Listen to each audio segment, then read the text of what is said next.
இந்த பக்கம் விஜய வந்து உதயநிதி போட்டு காய்ச்சறாரு. என்னன்னாக்கா, புஷ்பா படத்துல வர மாதிரி ஒரு சீன் அப்படின்னு சொல்லிட்டு, சோபா முதல்ல போகுது, சோபா செட்டு முதல்ல போகுது, பின்னாடி நீங்களே போறீங்க. ஒரு கட்சி தலைவர்களும் சந்திக்கும் போது சோபா செட்டு போகுது, பின்னாடி நீங்களே போறீங்க. விசிகா பார்க்க போகும்போது சோபா செட்டு போனது, அப்புறம் இந்த பக்கத்துல இன்னொருத்தரை பார்க்கும்போது அந்த மாதிரி போனது அப்படின்றத சொல்ல வராரு. என்ன பேரம் பேசுறீங்க, என்ன நடக்குதுன்னு. திமுக தலைவர் ஸ்டாலின் அவர்களை சந்திக்கவும் விஜய் வந்தார். அந்த இடத்துக்கு சோபா செட் அனுப்புனாரா இல்லையா, அதை வெளிப்படையாக சொல்லியிருக்கணும் உதயநிதி. எங்கள் வீட்டுக்கு வரல, ஆனால் மற்ற இடத்துக்குலாம் போனது ஏன் போனதுன்னு. இப்போ விசிகாவை தன் கட்சி கூட இருந்து கூட்டணியில் இருந்து இப்பொழுது அந்த பக்கத்தில் விஜய் ஆதரிச்சிருக்கிற விசிகாவை திருமாவளவனை உதயநிதி குற்றம் சொல்கிறாரா அப்படின்ற ஒரு கேள்வி இருக்குது வெளிப்படையாக.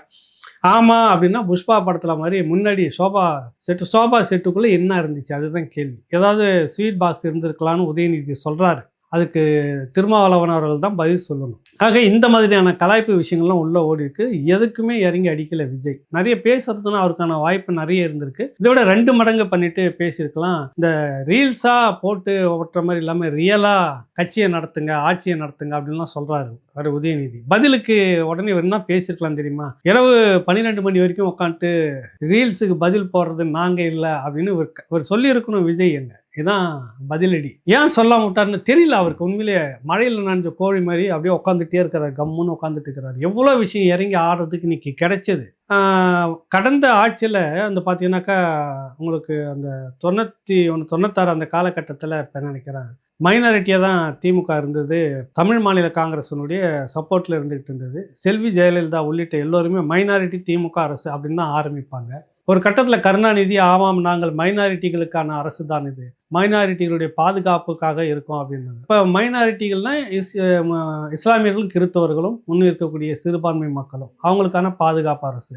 இப்போ பெரும்பான்மை மக்கள்னு இருக்கிறாங்கல்ல, இந்துக்கள்னு சொல்கிறாங்களா, அவங்க என்ன வந்து முழு நேரமும் தடியும் வேலும் வச்சு சுற்றிக்கிட்டே இருக்கிறாங்களா, இல்லை சிறுபான்மையினர்களுக்கு என்ன பாதுகாப்பு இல்லாமல் போயிடுச்சா அப்படின்ற கேள்வி அடிக்கடி. இது மைனாரிட்டிக்கான பாதுகாப்பு இங்கே என்ன மைனாரிட்டி குஜராத் மாதிரி என்ன நடந்ததா தமிழ்நாட்டில்?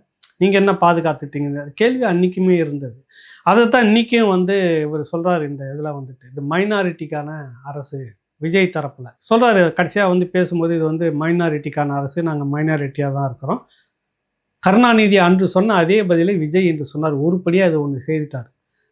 உங்ககிட்ட இருந்து தான் நான் காப்பி அடிக்க முடியும் அப்படின்ற மாதிரி சொல்கிறாரா என்னன்னு தெரியல. இறங்கி நின்று இருக்கலாம். நாங்கள் வந்து மக்கள் வரி பணத்தில் நடந்த முறைகேடுகள் குறித்து இந்த அரசு தெள்ள தெளிவாக ஒரு விசாரணை நடத்தி அவர்கள் மீது ஊழல் நடவடிக்கை எடுக்கப்படும் பேசியிருக்கணும்.